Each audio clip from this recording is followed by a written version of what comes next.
जीवन का सबसे बड़ा रहस्य यही है कि हम हमेशा भरे हुए किस विचारों से, इच्छाओं से, डर से, योजनाओं से, अतीत की यादों से और भविष्य की कल्पनाओं से।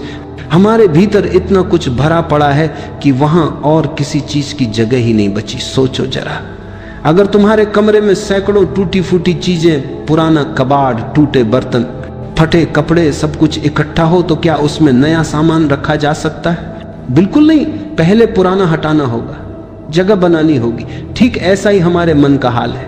यह मन एक गिलास की तरह है, पर गिलास पानी से नहीं, धूल से, गंदगी से भरा हुआ है। हजारों सालों की परंपराओं, मान्यताओं, विचारों और समाज की शर्तों की धूल। इस धूल से गिलास पारदर्शी नहीं रहा। अब तुम उसमें ईश्वर का निर्मल जल भरना चाहते हो, पर कैसे भरोगे?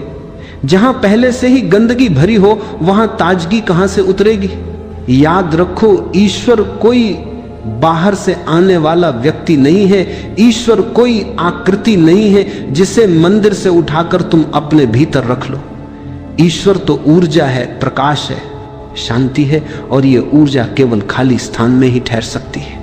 जिस तरह हवा तभी कमरे में आती है जब खिड़कियां खुली हो, उसी तरह ईश्वर तभी उतरता है जब भीतर खालीपन हो।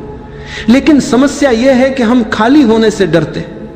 खालीपन हमें मृत्यु जैसा लगता है। हम सोचते हैं अगर मैं विचारों से खाली हो गया, इच्छाओं से खाली हो गया तो मेरे पास क्या बचेगा? क्या मैं खत्म नहीं हो जाऊंगा? यही डर हमें खाली होने से रोकता है। मैं तुम्हें कहना चाहता हूं, यह डर झूठा है। खाली होना खोना नहीं है। खाली होना तो पाने की शुरुआत है। जब तुम खाली हो जाते हो तो वास्तव में तभी पहली बार तुम अपने को पाते हो। तभी तुम महसूस करते हो कि तुम्हारा होना बोझ नहीं, तुम्हारा होना आनंद है। सोचो, एक गिलास अगर पानी से भरा है और तुम उसमें और पानी डालना चाहो तो वो छलक जाएगा। लेकिन अगर वही गिलास खाली हो तो उसमें कोई भी निर्मल जल भर सकता है। ईश्वर का अनुभव भी ऐसा ही है। जब तक तुम्हारा मन भरा है वह छलकता रहेगा और उसमें ईश्वर ठहर नहीं सकता। पर जैसे ही तुम भीतर से खाली हो जाते हो, ईश्वर अपने आप तुम्हें भर देता है। तो पहला कदम है खाली होना। खालीपन ही दरवाजा है, खालीपन ही सेतु है, खालीपन ही कुंजी है। ये खालीपन डरावना लगता है, पर डर की दूसरी तरफ ही ईश्वर बैठा है। तुम्हें बस साहस करना है अपने भीतर की गंदगी को छोड़ने का, अपनी पकड़ को ढीला करने का। और जैसे ही तुमने छोड़ दिया वैसे ही भीतर का आकाश निर्मल हो जाएगा। और उस निर्मल आकाश में पहली बार तुम देखोगे ईश्वर हमेशा से तुम्हारे पास खड़ा था। बस तुम्हारा भरा हुआ मन दीवार बन गया था। तुम दुखी क्यों हो? यह बहुत सरल पर सबसे महत्वपूर्ण सवाल है। जीवन की जटिलता के पीछे एक ही कारण है, तुम हर समय भरने में लगे रहते हो। यह भरना किस तरह से होता है? नाम से, पद से, धन से, शोहरत से, रिश्तों के तमंगे से, किताबी या दुनिया वाली समझ से। हर चीज को जब तुम अपनी पहचान बना लेते हो तब तुम उस चीज के पीछे भागने लगते हो। और यही भागना तुम्हें थकाता, उदास और खोखला कर देता है। तुम्हें लगता है जितना ज्यादा इकट्ठा करोगे उतना पूरा हो जाओगे। यह विचार हमारे मन में इतनी गहरी जड़ें जमा चुका है कि हम इसे जीवन का लक्ष्य समझ बैठे। बच्चा बड़ा हो, पढ़ाई पूरी करे, नौकरी पाए, शादी करे, नाम कमाए, घर बनाए। हर पड़ाव पर लगता है कि अब मैं पूर्ण हो गया, पर कुछ ही समय में फिर वही खालीपन लौट आता है। क्योंकि जो कुछ तुम बाहर से जोड़ रहे हो वह असल में तुम्हारा हिस्सा नहीं बन पा रहा, वह बस बाहरी परत बन जाता है। सच्चाई बिल्कुल उल्टी है। जितना तुम बाहर से भरते हो उतना ही तुम्हारी असली आत्मा दबती है। ए भारी बैग की तरह तुम चलते हो, उम्मीदों का, तुलना का, ईर्ष्या का, आकांक्षाओं का। यह बैग तुम्हें आगे नहीं बढ़ने देता, वो तुम्हें रोक कर रखता है। तुम्हारा अस्तित्व एक बोझ बन जाता है, सिर्फ तुम्हारे लिए नहीं, स्थायी रूप से तुम्हारे अनुभव के लिए भी। जब मन भरा रहता है तो वह स्पंदित रहता है। चिंता, इच्छा, क्रोध, प्लानिंग, ये सब लगातार चलते हैं। इससे तुम्हें नींद भी नहीं आती, शांति नहीं मिलती, और जो कुछ भी मिलता है वह क्षणिक खुशियां हैं, स्थायी सुख नहीं। असली सुख वह है जो अंदर से उभरता है बिना किसी बाहरी कारण के, और वह तभी उभरता है जब तुम हल्के हो जाते हो। हल्का होना मतलब कम चीजों से अपनी पहचान जोड़ना, कम अपेक्षाएं रखना, अपनी पकड़ को कमजोर करना। ये आसान नहीं, पर जितनी बार तुम अपने अहंकार, अपने दिमाग की अटकी हुई उम्मीदें और दूसरों से मिलने वाली स्वीकृति की भूख को थोड़ा सा खोलोगे, उतना ही तुम्हारा मन खुलता जाएगा। और वही खुलापन शांति और आनंद का जन्म स्थल है। सोचो, एक पेड़ जितना कम बोझ उठाएगा उतना ही स्वतंत्र रूप से हिल सकेगा, अधिक फल देगा। तुम्हारा मन भी वही है। जब तुम अपने ऊपर का भार घटाओगे तब जीवन का स्वाद आएगा। तुम पाएंगे कि तुम्हारी खुशी अब दूसरों या पड़ावों पर निर्भर नहीं रह गई, वह तुम्हारे भीतर की सहजता बन गई। इसलिए प्रश्न यही है, क्या तुम अभी भी भरने पर विश्वास करोगे या आज से हल्का होना सीखोगे? याद रखो, जीवन में सुख वहीं जन्म लेता है जहां तुम हल्के हो जाते हो। और हल्का होना खुद एक कला है। थोड़ा छोड़ना, थोड़ा स्वीकारना, और सबसे बड़ी बात खुद से सच्चा होना। लोग अक्सर सोचते हैं कि खाली होना मतलब सब कुछ खो देना है, पर सच यही है कि खाली होना खोना नहीं है, बल्कि पाना है। खाली होना मतलब उस गंदगी को निकाल देना जो अनजाने में तुमने अपने भीतर भर ली है। मन का गिलास भरा हुआ है पुराने अनुभवों से, दुखों से, दूसरों की कही बातों से, अपमान से, तुलना से और उन इच्छाओं से जो कभी पूरी नहीं हुई। यही सब गंदगी बनकर तुम्हारे भीतर पड़ी रहती है। और जब तक ये गंदगी है तब तक शांति का एक बूंद भी भीतर नहीं ठहर सकती। खाली होना का मतलब ये नहीं कि तुम अपनी पहचान खो दोगे। खाली होना का मतलब है जो तुम नहीं हो उसे छोड़ देना। गुस्सा तुम नहीं हो, ईर्ष्या तुम नहीं हो, लालच तुम नहीं हो, ये सब पराई चीजें हैं, बाहर से आई हैं, जिन्हें तुमने अपना कर अपने ऊपर ओढ़ लिया है। जैसे कोई फटा हुआ कपड़ा पहन ले और फिर कहे यह मैं हूं। नहीं, यह तुम नहीं हो। जब तुम यह पहचान लेते हो कि यह सब उधार के बोझ हैं, तब छोड़ना आसान हो जाता है। और जैसे ही तुम इन्हें छोड़ते हो, भीतर एक हल्कापन उतरता है। उस हल्केपन में पहली बार तुम अपनी असली खुशबू को महसूस करते हो। वह खुशबू पहले से ही वहां थी, लेकिन वह दब गई थी पराई गंध से। खाली होना का असली महत्व यही है। जैसे ही तुम भीतर से खाली होते हो, अचानक एक मौन जन्म लेता है। ये मौन मृत मौन नहीं है, ये जीवंत मौन है। इस मौन में शांति है, आनंद है और एक गहरी संतुष्टि है। और ठीक इसी मौन में ईश्वर उतरता है। याद रखो, ईश्वर शोर में नहीं मिलता। शोर तो मन का गुण है, विचारों का, इच्छाओं का, दौड़ भाग का। ईश्वर मौन में उतरता है क्योंकि मौन ही उसका घर है। तुम्हें यह मौन बाहर कहीं से नहीं मिलेगा। यह मौन तो तुम्हारे भीतर ही छिपा है। बस उसके ऊपर विचारों का शोर है। तुम्हें शोर हटाना है, विचारों की परतों को गिराना है, ताकि वह मौन साफ दिखाई देने लगे। और जैसे ही वह मौन साफ दिखाई देता है, तुम देखोगे ईश्वर पहले से ही तुम्हारे भीतर मौजूद था। वह कहीं और से आने वाला नहीं है। तुम्हें उसे बुलाना नहीं है। तुम्हें बस वह जगह खाली करनी है जहां वह प्रकट हो सके।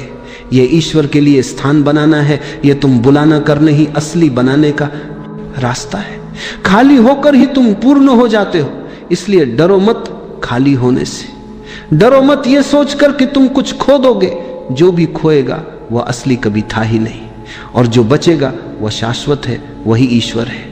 मान लो तुम्हारे घर में कबाड़ भरा है, पुराने टूटे बर्तन, बेकार पड़े कपड़े, टूटी कुर्सियां, इस्तेमाल ना होने वाली चीजें हर जगह जमा है। अब अगर तुम चाहो कि नया फर्नीचर लाकर घर में रखो, तो क्या वह समा पाएगा? नहीं। जब तक तुम पुराना कबाड़ नहीं हटाओगे, तब तक नया घर में प्रवेश ही नहीं कर सकता। यह तो तुम्हारा बाहरी घर है। अब सोचो, तुम्हारा मन भी एक घर है और उस घर में भी वर्षों से कबाड़ जमा है। कबाड़ किसका? गुस्से का, ईर्ष्या का, लालच का, अपमान का, असफलताओं का, दूसरों से तुलना का। तुमने हर घटना, हर चोट, हर कड़वी स्मृति को उठाकर अपने मन में रख लिया है। वह सब जमा जमा कर अब मन एक गोदाम बन गया है। और फिर तुम कहते हो मुझे शांति चाहिए, मुझे प्रेम चाहिए, मुझे आनंद चाहिए। पर शांति और प्रेम तो हल्के मन में ही ठहर सकते हैं। जिस मन में पहले से ही अंधेरा और कबाड़ भरा हो, वहां ईश्वर की रोशनी कहां से समाएगी? याद रखो, ईश्वर हमेशा तुम्हारे दरवाजे पर खड़ा है। वह भीतर आना चाहता है, पर जगह ही नहीं है। तुम्हारा कमरा इतना भरा है कि वो बाहर खड़ा इंतजार कर रहा है। तुम्हें बस दरवाजा खोलना है और पुराना कबाड़ बाहर निकालना है। और जैसे ही घर खाली होता है, रोशनी स्वतः भीतर चली आती है। अगर तुम्हारे बगीचे में केवल खरपतवार उग आए हो और तुम फूल लगाना चाहो तो क्या फूल उगेंगे? नहीं। पहले उन खरपतवारों को उखाड़ना होगा, धरती को साफ करना होगा, फिर बीज बोए जाएं तभी फूल खिलेंगे। ठीक यही नियम भीतर भी है। जब तक मन का खरपतवार नहीं हटेगा, अहंकार, नफरत, लोभ, तब तक ईश्वर का फूल नहीं खिल सकता। इसलिए पहला धर्म यही है, खाली हो जा सकता जा आना। धर्म का मतलब केवल पूजा पाठ नहीं है, केवल मंत्र और ग्रंथ नहीं है। सच्चा धर्म है अपने भीतर जगह बनाना। जैसे ही जगह बनेगी, दिव्यता अपने आप उतर आएगी। लोग पूछते हैं ईश्वर कहाँ है, हमने तो कभी देखा नहीं। मैं कहता हूं तुम्हारा मन इतना भरा हुआ है कि तुम्हें देखने की क्षमता ही नहीं बची। आंखें धूल से ढकी हो तो सूरज भी दिखाई नहीं देता। क्या इसका मतलब सूरज नहीं है? नहीं, सूरज तो है, पर तुम्हारी आंखें तैयार नहीं। ठीक यही स्थिति तुम्हारे भीतर है, ईश्वर है। बस तुम्हें अपनी आंखों का धूल हटाना है, मन का कबाड़ निकालना है, यही साधना है। छोड़ो सब जो तुम्हारा नहीं है। हर दिन थोड़ा थोड़ा करके मन का घर साफ करो। देखोगे जैसे ही खालीपन आता है, वैसे ही भीतर शांति और आनंद उतरने लगता है। और वह शांति तुम्हारी नहीं होगी, वह उसी की होगी जिसे तुम ईश्वर कहते हो। खालीपन से लोग डरते हैं। यह डर बहुत स्वाभाविक है, क्योंकि सदियों से हमें सिखाया गया है भरना ही जीवन है। हमें कहा गया ज्ञान इकट्ठा करो, धन इकट्ठा करो, संबंध जोड़ो, पद पाओ। और जब यह सब भीतर भर जाता है तो हमें लगता है कि यही हमारी पहचान है। अब अगर कोई कहे खाली हो जाओ, तो सबसे पहला प्रश्न उठता है, अगर मैं खाली हो गया तो मेरे पास क्या रह जाएगा? क्या मैं खो नहीं जाऊंगा? क्या मैं मिट नहीं जाऊंगा? यही डर मन को घेर लेता है। लेकिन सच यही है, जब तक तुम भरे हो, तुम झूठे हो। जो कुछ तुमने अपने भीतर भर रखा है वह वास्तव में तुम्हारा नहीं है। वह सब बाहर से लिया हुआ है। किसी की कही बातें, किसी की बनाई परंपरा, किसी की थोप दी गई शर्तें। तुमने सब कुछ इकट्ठा कर लिया, पर जो तुम्हारा अपना है वो तो इस भराव के नीचे दब गया। इसीलिए तुम झूठे हो। खाली होना मतलब इस झूठ को छोड़ देना। और जैसे ही तुम झूठ छोड़ते हो, तुम्हारा असली स्वरूप प्रकट होने लगता है। तुम सच्चे हो जाते हो। तुम्हें पहली बार लगता है कि अब तुम वह नहीं हो जो समाज ने तुम्हें बनाया था। अब तुम वही हो जो अस्तित्व ने तुम्हें रचा है। डर इसलिए लगता है क्योंकि खाली होने पर अहंकार मर जाता है, और अहंकार ही तो हमारा सबसे प्रिय साथी है। हम हर समय अहंकार से अपनी पहचान बनाते हैं। मैं ये हूं, मैं वह हूं, मेरे पास ये है, मेरी पहचान ये है। जब कोई कहता है खाली हो जाओ तो अहंकार कांपने लगता है। उसे लगता है कि उसकी मृत्यु आ गई। अहंकार दीवार है, और दीवार हटते ही तुम्हें आकाश दिखाई देने लगता है। तुम्हारे और ईश्वर के बीच सिर्फ ये छोटा सा पर्दा है, अहंकार। खालीपन से डर इसलिए भी लगता है क्योंकि मन को आदत है शोर की। मन हर समय भागता रहता है, सोचता रहता है, भविष्य बनाता है, अतीत में उलझा रहता है। खालीपन का मतलब है इस शोर का रुक जाना। और जब शोर रुकता है तो शुरुआत में डर पैदा होता है, क्योंकि हम उस मौन को पहचानते नहीं है। वह मौन हमें अजनबी लगता है। पर जब तुम थोड़ी देर उस मौन में टिक जाते हो तो धीरे धीरे समझ आता है, यही तो सच्चा घर है। यह मौन डरावना नहीं है, यह तो सबसे सुरक्षित जगह है। यही वह स्थान है जहां तुम्हें ईश्वर का स्पर्श होता है। खाली होने से मत डरना, यह मृत्यु नहीं है, यह तो नया जन्म है। यह तुम्हें खोता नहीं, बल्कि दुबार नहीं मंबरी तुम्हें लौटाता है तुम्हारी असली पहचान की ओर। खालीपन से भागना मत, उसमें प्रवेश करो। और जैसे ही तुम प्रवेश करते हो, तुम देखोगे जहां तक तुम्हें डर लग रहा था वही जगह ईश्वर का मंदिर है। अब सवाल ये उठता है, कैसे खाली हूं? मन इतना भरा हुआ है विचारों से, इच्छाओं से, स्मृतियों से, दुख और आनंद की कहानियों से, कि तुम चाहे चाहो उसे खाली नहीं कर सकते। जितना तुम खाली करने की कोशिश करोगे, उतना ही वह और भर जाएगा, क्योंकि प्रयास स्वयं में नया बोझ है। यही कारण है कि खालीपन की कला केवल ध्यान से संभव है। ध्यान का मतलब है कुछ करना नहीं, बस देखना, मन को बदलना नहीं, दबाना नहीं, भगाना नहीं, सिर्फ देखना। ध्यान का अर्थ है जो चल रहा है उसे बिना किसी निर्णय के देखना।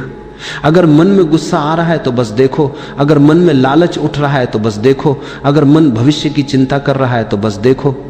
ये देखना ही दवा है, क्योंकि जो देखा जाता है वह धीरे धीरे अपनी शक्ति खो देता है। जैसे अंधेरा रोशनी आने पर गायब हो जाता है, वैसे ही विचार साक्षी की रोशनी में धीरे धीरे समाप्त होने लगते। सोचो, शरद ऋतु का समय है, पेड़ों के पत्ते सूख चुके, धीरे धीरे हवा चलती है और अंधेरा अंधेरा करते हैं, दुष्टा करते हैं, दुष्टा करते हैं, दुष्टा करते हैं, दुष्टा करते हैं, दुष्ट। एक एक पत्ता गिर जाता है। कुछ देर बाद वही पेड़ नंगा खड़ा होता है। सुंदर शांत आकाश की ओर फैली शाखाओं के साथ मन भी ऐसा ही है। ध्यान में बैठो और बस देखते रहो। एक एक विचार गिरता जाएगा। पहले तुम हैरान होगे कि कितने विचार हैं, मानो पूरा जंगल। लेकिन जैसे जैसे तुम बिना छेड़े देखते रहोगे, विचार थक कर गिरने लगेंगे। और एक दिन ऐसा आता है जब मन बिल्कुल नंगा हो जाता है, बिल्कुल खाली। यह खालीपन डरावना नहीं है।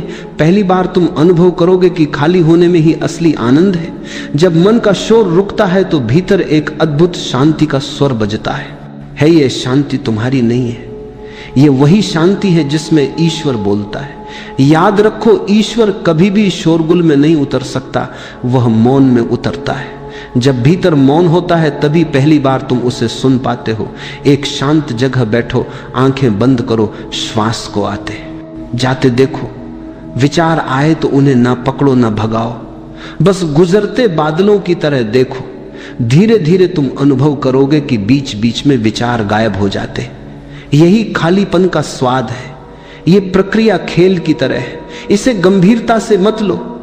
ध्यान कोई लक्ष्य नहीं है, ये बस एक यात्रा है। जितना हल्के रहोगे उतना गहरा उतरोगे। ध्यान से तुम भीतर से इतने खाली हो जाते हो कि जीवन का बोझ पिघलने लगता है।